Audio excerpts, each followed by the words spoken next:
Well, welcome back to the NRI Cricket, and you might notice we're in a different place here. This is the NRI Cricketer Studio. I'm here with the left arm spinner, right hand batter, Vinay Joseph. What is up? G'day, welcome. Well, thank you for having me, Savit, in your... You look very dapper today. Well, this is the first show in the studio. Yeah, it's a big thing. That's right. Mate, we are coming off one of the biggest matches for India, the semi-final of the World Cup. Incredible. Like, India's run so far has been incredible, and that match was along the lines with how they've been playing so far. So yeah, I mean, it was crazy.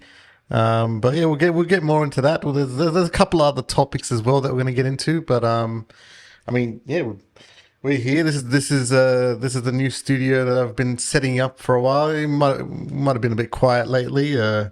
Been highly relying on the memes and Hassan Raza for my content, but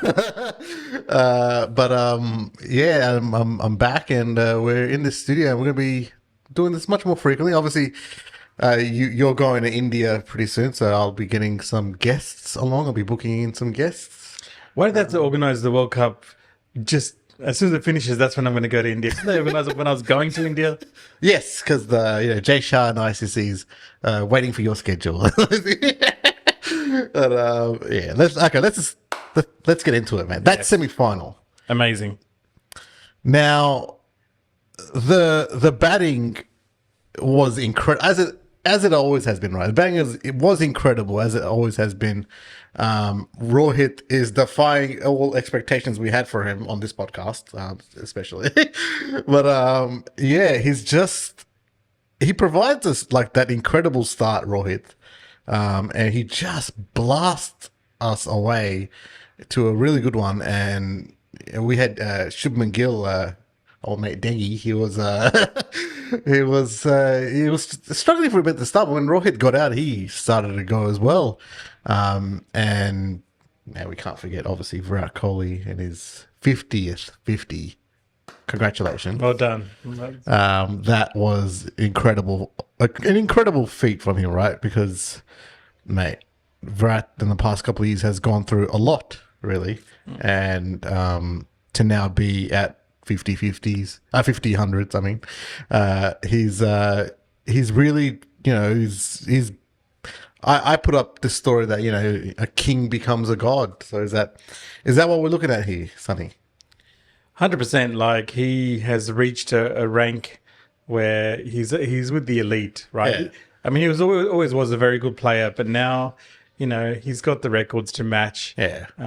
When he does retire one day, which will be a very sad day for cricket as well, as it was with Sachin when he retired. Yeah. When he does retire one day, he'll look back at his records and think, wow, I have achieved a lot. Like, and it's not just all about records as well. What he's done for Indian cricket has been amazing. Like, the attitude he's brought, the strength, the energy in the field, sticking up for one another.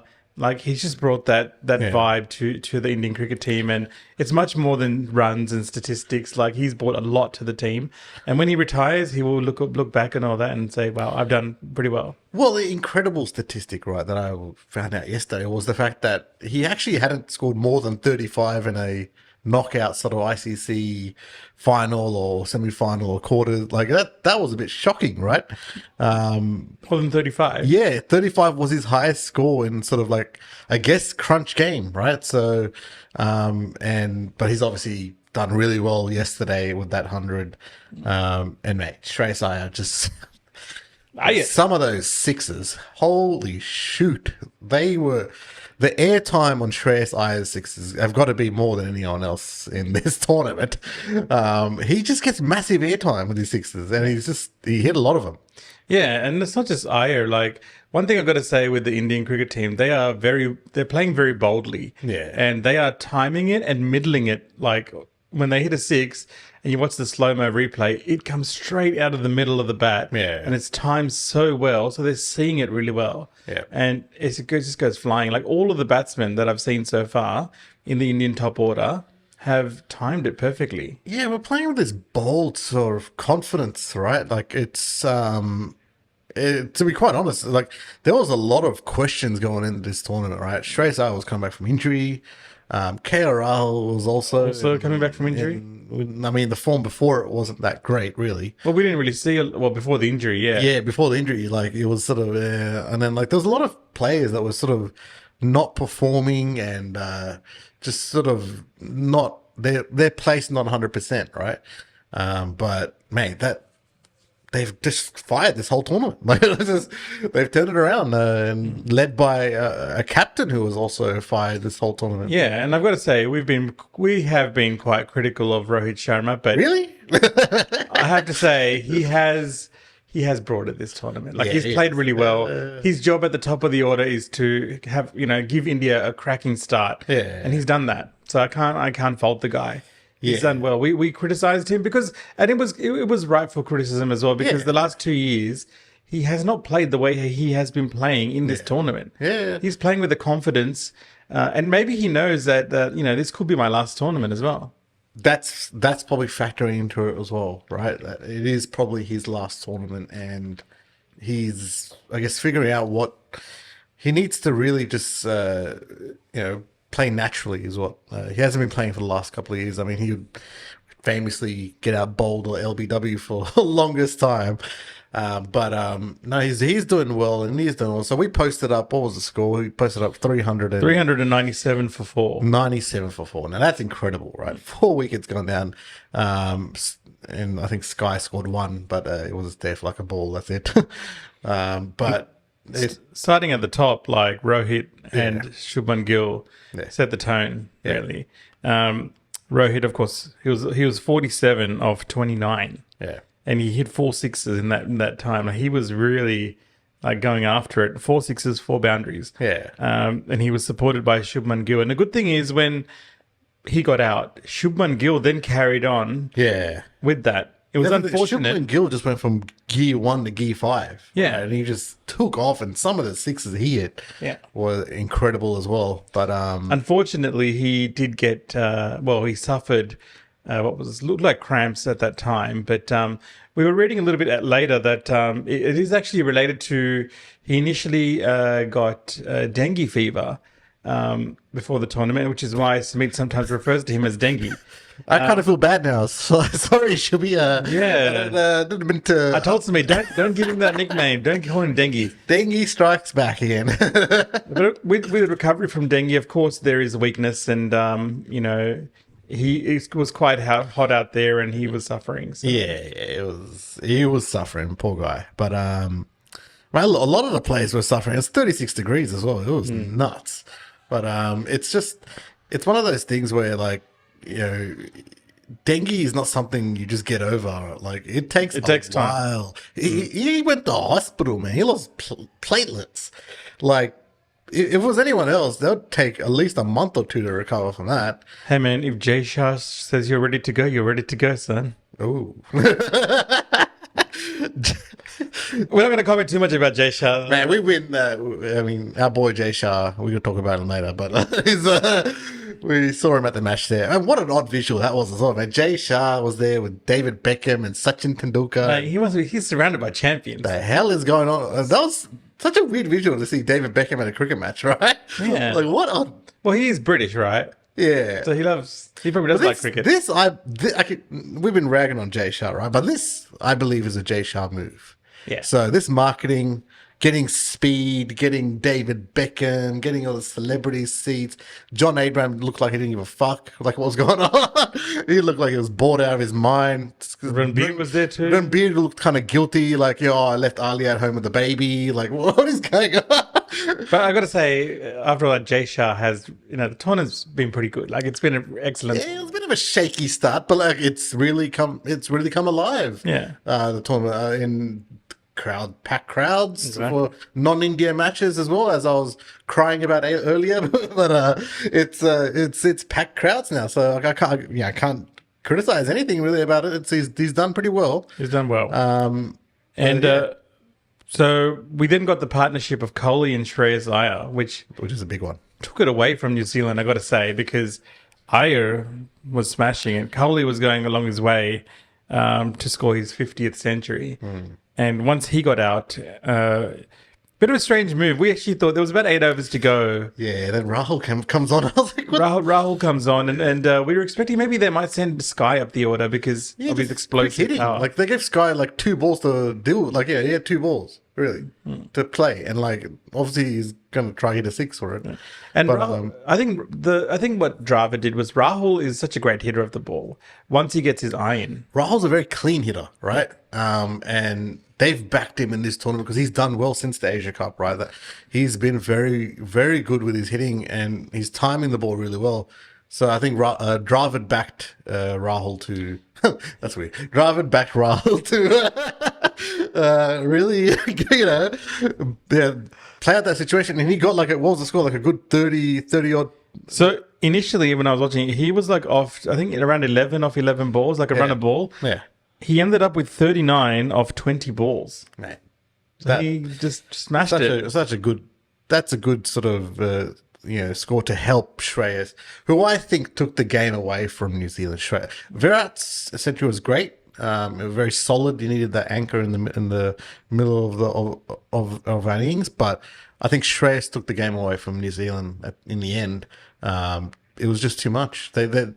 They couldn't really produce something like that. And like if we look at New Zealand's innings, they were literally missing someone that did something like that in the end. Yeah, and they ended up, of course, the final score was 327, which is a very valiant effort from New Zealand. They started off pretty shaky. Yeah. Let's just talk about the Indian bowling for a second, because the Indian bowling started off very shaky as well. Like Bumrah was bowling a little bit wider than usual. He wasn't quite on line. He's not on the line. He's bowling outside off. Rare. It was very rare to see Bumrah just off a bit. I mean, he's been very good for 9 games straight, but it was just off a bit in this one. Not 100%, but I'm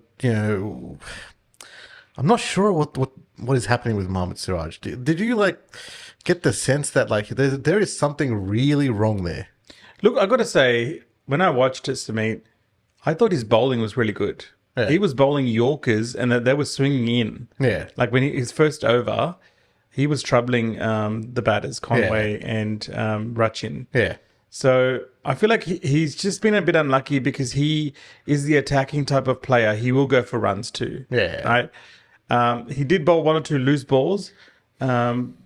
But I feel like, he's still an attacking player. He's going to go for runs, but he'll get wickets, I think. Yeah, but he's gone for a lot, man. There was an over where he went for nearly 20, and it was just like at a crucial time, right? So his final stats were 1 for 78 after 9 overs. Yeah. So, yeah. But anyway, on the positive side of things, the Magician came on after that. Oh, the Magician, yes. The Magician saved us, really. It's a Houdini act. He just he pulled 7 wickets out of his ass, and he's going, there we go, we got the match. Interestingly, the commentators were, before he bowled his first ball, the commentators were like, this is what happened at the last match in Dharamsala. Yeah. And first wicket, Mohammad Shami got a wicket. First ball. That was he got incredible. a wicket. That was incredible. And in this match, first ball, just after they mentioned that, he gets a wicket. And you know what it is with Mohammad Shami? He's just crazy accurate. I don't think he bowled a bad ball. I can't remember a bad ball of his during that whole 10 overs. I didn't see it, but if you look at his mapping of where he lands the ball, you will see consistency. Like he consistently lands it in the good area. And always attacking the stumps. Yep. That is the key, I believe. And when bowling in India, you have to be attacking the stumps. Anywhere else, obviously England, it swings, you could be outside a little bit, over here in Australia, it bounces a bit more and you can, really, you hit them in the body. But in India, you have to be attacking the stumps. Otherwise, you just are not going to get wickets. Yep. And he had measly 7 for 57. Yeah, the old Houdini act was saving India. Fifers are becoming normal for Mohammad. Yeah, he's just he's done with fifers. He's doing sevenfers now. So it was a little bit tense, right, at one point, because I was watching this and I was like, oh man, New Zealand's going to really do this, aren't they? They're going to really break our hearts.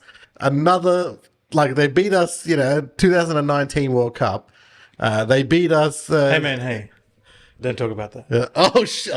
Don't talk about that, man. Sorry. It's heartbreaking. Every time I see Donny in tears from that match, I'm like, that hits me as well, man. Sorry, Donny. I didn't mean to say that. He's watching this podcast here.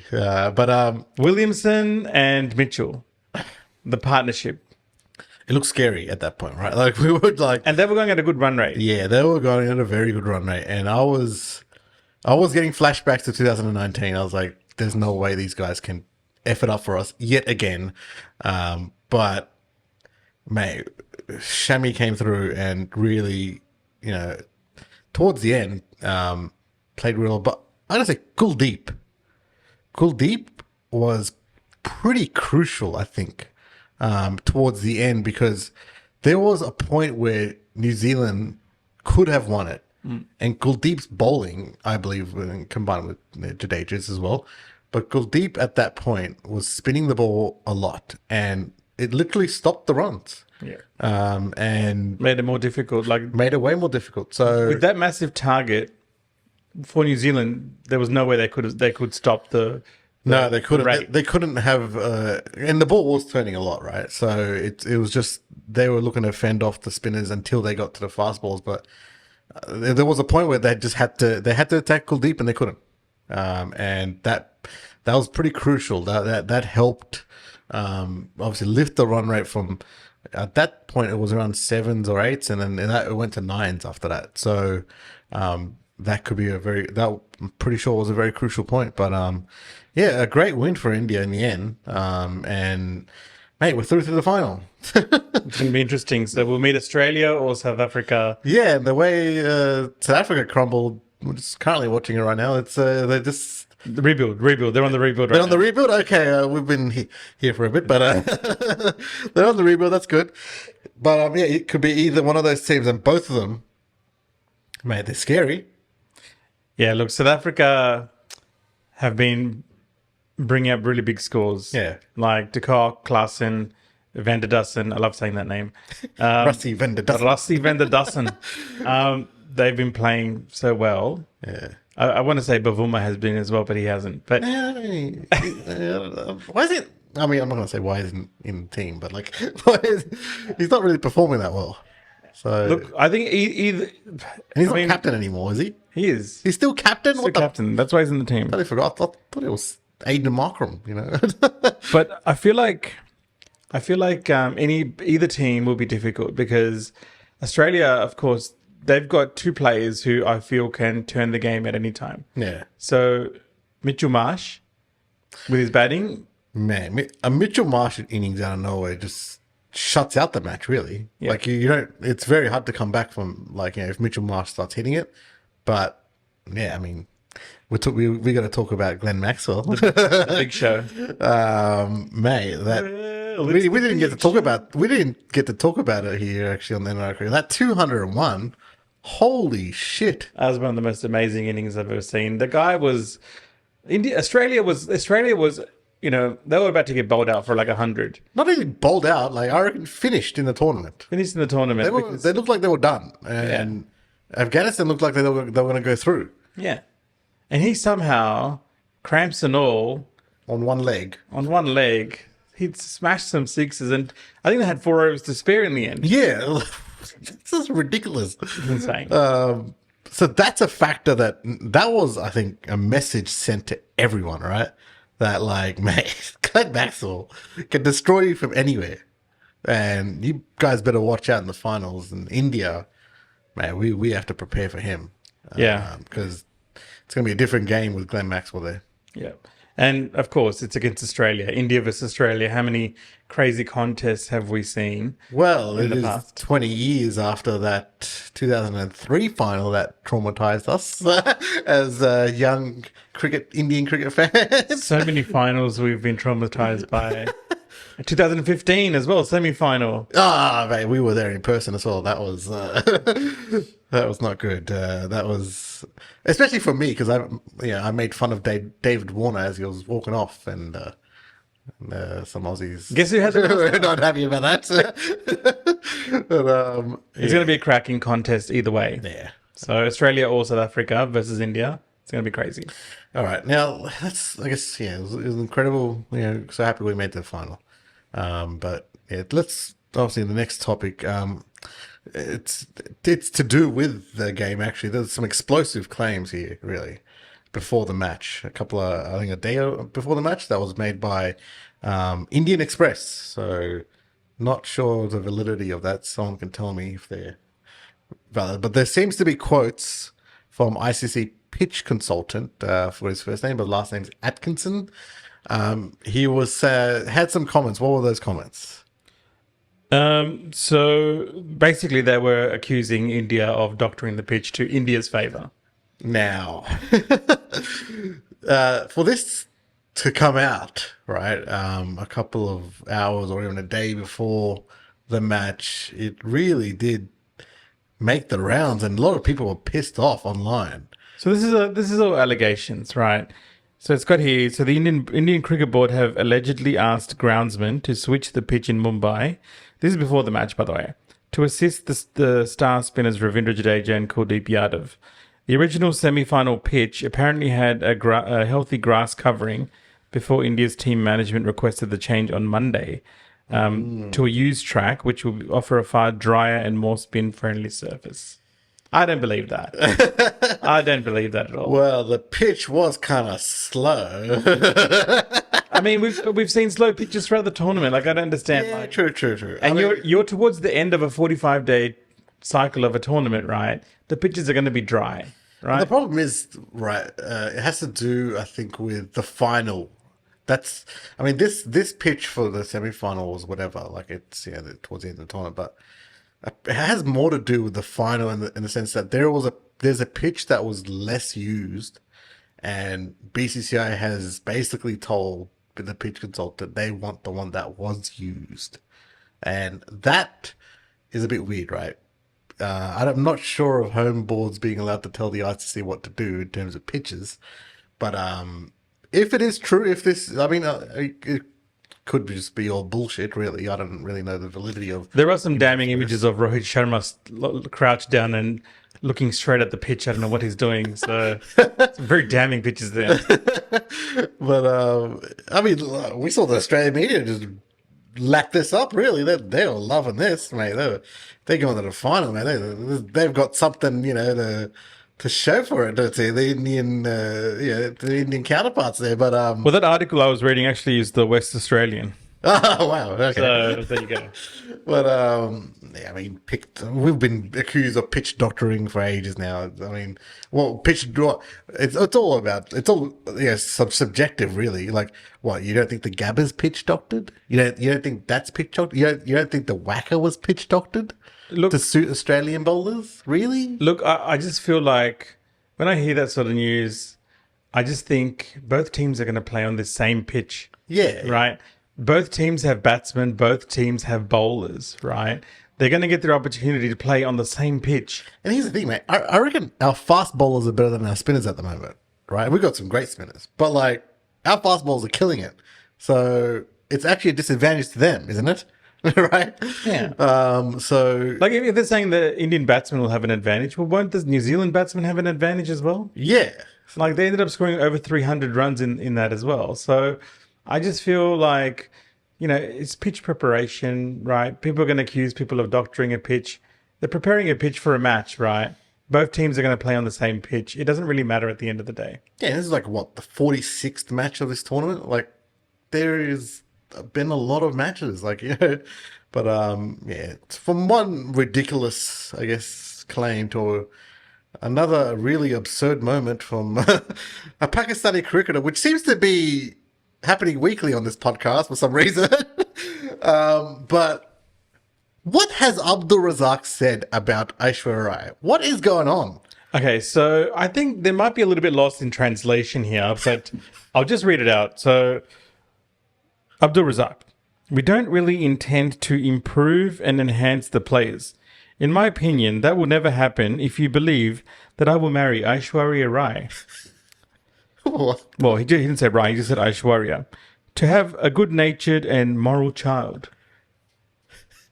Therefore, you must first amend your intentions.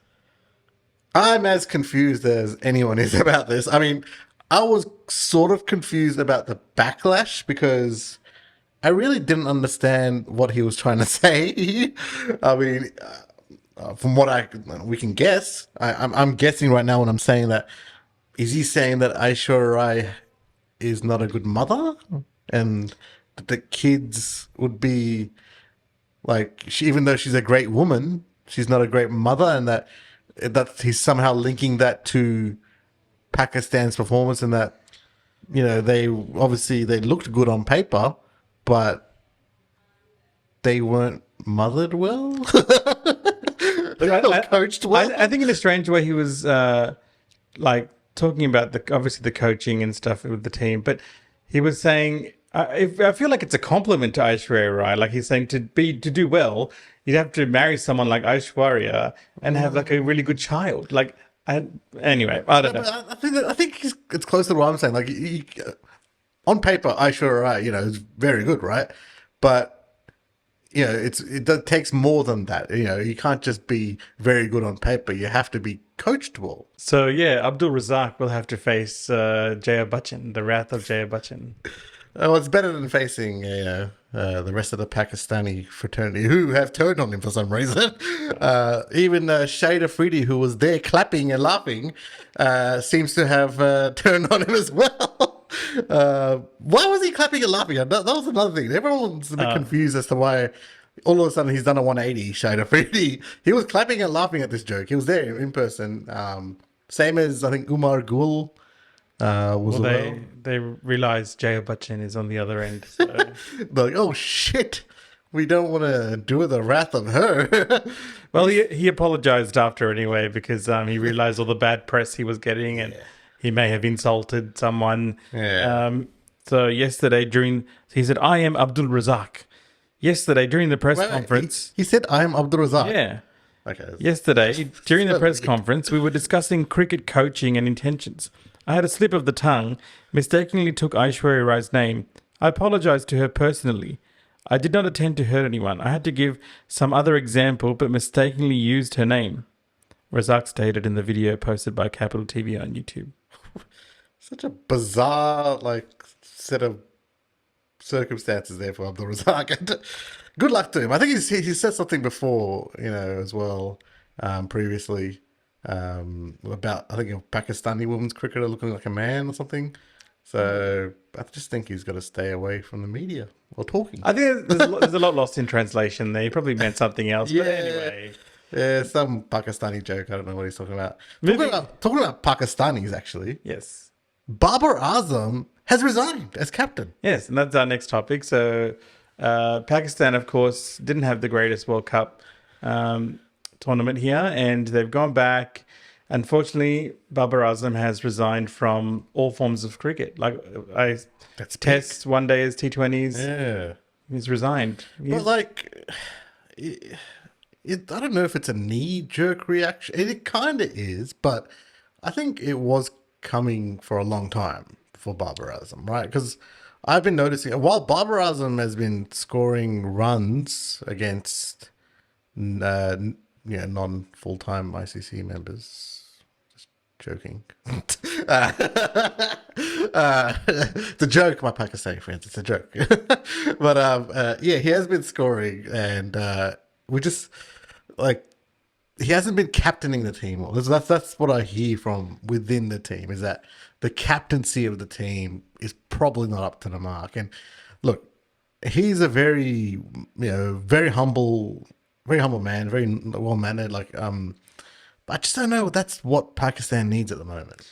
And we've been hearing a lot of, not just in the World Cup, like a little bit before the World Cup, bit of tensions there with Shah Afridi, who is also a leader in the team, right? And, the funny thing is he is now the T20 captain, Shah Afridi. So there you go. They've named Shah Afridi as T20 captain and Shan Masood as the Test captain. Where the hell does Shan Masood come in? Shan Masood? I thought Rizwan would be like a good test team. Yeah, why not Rizwan? Is he in the test team? I don't think Rizwan is actually. It's Put him in the test team. I think that, and also I was reading the other day as well. So this still involves Pakistan cricket. So Shoaib Malik apparently put his hand up for the 2024 T20 World Cup. Oh my God, isn't that guy like retired like 50 times? Like enough with Shoaib Malik. He said, "I stopped playing, but never retired." So I swear to God, that guy retires like every week. Shoaib Malik, what the hell? He's like, oh, I'm retired, but I'm free for selection. It's like, Shoaib, that's not really retiring. You've got to finish playing cricket.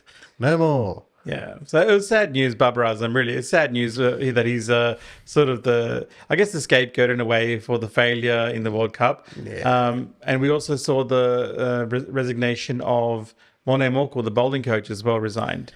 Yeah, so they're doing like a fresh start there, and maybe it is something to do with the political situation in Pakistan cricket, I guess, at the moment. But it is sad. I mean, like, where does Babar go from here? Is he obviously has to prove himself now as a batter, which he had not the greatest World Cup, Not the greatest, but I still believe he's one of the stronger batsmen in the team compared to the other people in the team. See, the thing with Babar, right, throughout the tournament, I didn't really see him do anything like a match-winning innings. He's not explosive. That's what I feel like. He builds the innings, and Even if you don't have to be explosive, but like an innings that really changed the match. I think that's what Pakistan were lacking with Babar. I feel like, and when Babar Azam, when he was building his innings, when he had to go for the shots, that's when he got out. That's when he got out, and his innings kind of just went nowhere. Yeah, in the end. Yeah, that was the problem with Babar. But like, yeah, I mean, it's sad that he's gone as captain, but I mean, good luck to Pakistan. I mean, they've got a lot to work out there, and they've got the Champions Trophy coming out. Yeah, we're we mainly focus on Indian cricket, but like, we're definitely our brothers from across the border there.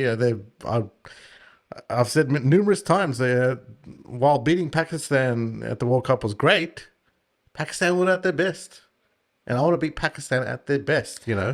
And just like a slight sort of in way into that, like they missed Naseem Shah. Yes, that was a big blow for them just before the World Cup, because I felt like you have Shaheen Shah Afridi and then you have Haris Rauf, but then Naseem Shah really rounds out that bowling attack. If he's not there, then Haris Rauf is exposed, which he was for most of that tournament. Yeah. He was one of the highest run scorers, wasn't he? Oh, mate, you're gonna get us killed, man. Pakistan. Oh, whatever. Who cares? But this is one more thing as well. Like, I feel like Pakistan were also missing a quality spinner, to be honest. Yeah. I mean, Shadab Khan. That was their part-time spinner. He didn't do much, but they needed a quality spinner like that Harry Potter dude. I feel like he should have been picked.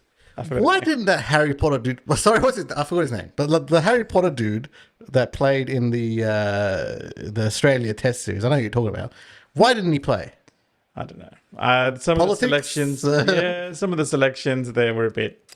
They needed to pick a proper spinner in India. They knew what the pitches were going to be like, and they didn't. So, unfortunate. But anyway, moving on to the next topic. So, our old mate Ranatunga. Oh, Arjuna Ranatunga. What a very gentle soul he is. He apparently has come out and said that Jay Shah runs Sri Lankan cricket. Our Jay Shah. Jay Shah. Friend of the show, Jay Shah. No way. Yes. Where are these allegations coming from? Poor Jay Shah. He's had a tough time of it. I mean, the real that I did got a lot of views and a lot of hate from me as well. But like a lot of people were making fun of him on my comments. So I'm pretty sorry. Sorry for that, Jay Shah. I didn't mean that, But respect. The tournament's running well now. But I got a feel for Sri Lankan crickets, mate, because firstly they're losing, right? They were losing their matches. Secondly, Angelo Matthews got timed out. That was disgusting. That whole thing, and then the whole board got suspended. I think this had something to do with the whole board being fired. I think by the government, right? That was the odd thing, right? Like the government sports minister just fired everyone on the Sri Lankan Cricket Board after they crashed, during the World Cup, and that's when the ICC sort of banned them. Yeah, that's why they banned them, and because they don't want politics or politicians or whatever to come and be involved in. Oh, really? Politicians? Oh, okay. What, politicians like Jay Shah? Like Jay Shah? Oh, that's different. That's different. Oh, man. But yeah, Ranatunga, strange comments by Ranatunga to come out and say that Jay Shah is the one running Sri Lankan cricket. I'm not sure what he means by that. Does he mean that, like, he has his hands? Like, he's you know, obviously there's people that he's, like, paid to be there or something? Or, like, it's weird. It's an odd thing. I mean, does he also mean that, like, the people that were there that got fired, they were Jay Shah's guys? Look, Ranatunga has had a pretty good career. He needs to just be quiet now. In a nice way. Oh, shit. Yeah, look, I just feel like, when there's a fire in the room and everyone is running around like crazy, throwing things around. I feel like Ranatunga's doing that at the moment. There's fires in the Sri Lankan cricket board at the moment, and well, he starts most of them as well, doesn't he? Like, that's what I've heard. Controversial. I feel like some people make controversial comments just for the sake of it. Yeah, I mean, he's so far removed from Sri Lankan cricket for a long time. He hasn't been anywhere near that board for a while, hasn't he? To be honest, I feel bad for them because... Yeah. Like Sri Lanka, the country has been going through a lot of turmoil. Yeah, there's a lot of turmoil there. The team isn't performing well. And then they had that incident with Bangladesh and Angelo Matthews, which really would have dented a lot of the confidence in Sri Lankan cricket as well.